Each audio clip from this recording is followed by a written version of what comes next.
কঠোর অপকর্মের সাথে জড়িত হয়, আপনি নিশ্চিত জেনে রাখেন তারেক রহমান সাহেব তাদেরকেও ক্ষমা করবে না।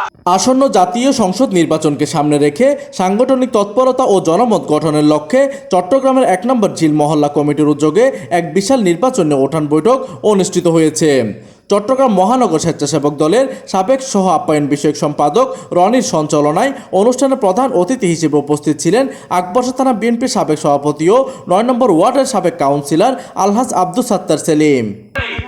যেটা পারি না সেটা বলি না, কালকে থেকে আপনি আমাকে নাও পান, আপনি আমার চেহারার উপরে থুতু ফেলবেন, আমার চেহারাটা না দেখলে দেওয়ালের উপরে থুতু করে বলবেন যে বেটা বেয়াদব, আমাদেরকে অনেক বাজে বাজে কথা আসার কথা শুনে গেছে, আজকে তার দেখা নেই।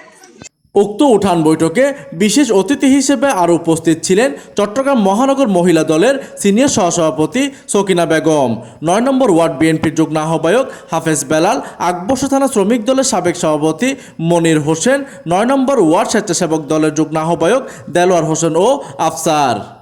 আমার ভাইদেরকে বলবো আমার বোনদেরকে আগে ভোট কেটে পাঠিয়ে দিবে। আমার বোনেরা সকাল সকাল উঠে ফজরের নামাজ পড়ে আপনারা আগে ভোট প্রয়োগ করে আসবেন। এই সময় বিশেষ অতিথি হিসেবে উপস্থিত ছিলেন আকবরশাহ থানা স্বেচ্ছাসেবক দলের সদস্য মোহাম্মদ সুমন, মোহাম্মদ হাসান ও আলমগীর। এছাড়া উপস্থিত ছিলেন মোহাম্মদ আনোয়ার, মোহাম্মদ কামরুল, গিয়াসউদ্দিন, রুহুল আমিন মেম্বার, বাবলু, মোহাম্মদ মনসুর, মাসুদ, মোহাম্মদ সাইদ, ফারুক ও কাউসার সহ স্থানীয় বিএনপি ও অঙ্গ সংগঠনের বিপুল সংখ্যক নেতাকর্মী। হাসপাতাল আমাদের অঞ্চলে, আমাদের এলাকায় আপনারা যেন দয়া করে আমাদের এলাকায় যেন একটি হাসপাতালের ব্যবস্থা করে দেন, সেই অনুরোধটি আপনার কাছে আমি বিশেষ করে করছি।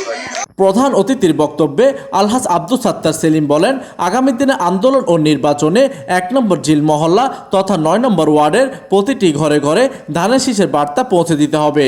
জনগণের অধিকার প্রতিষ্ঠায় রাজপথে ঐক্যবদ্ধ থাকার কোনো বিকল্প নেই বলে তিনি জানান।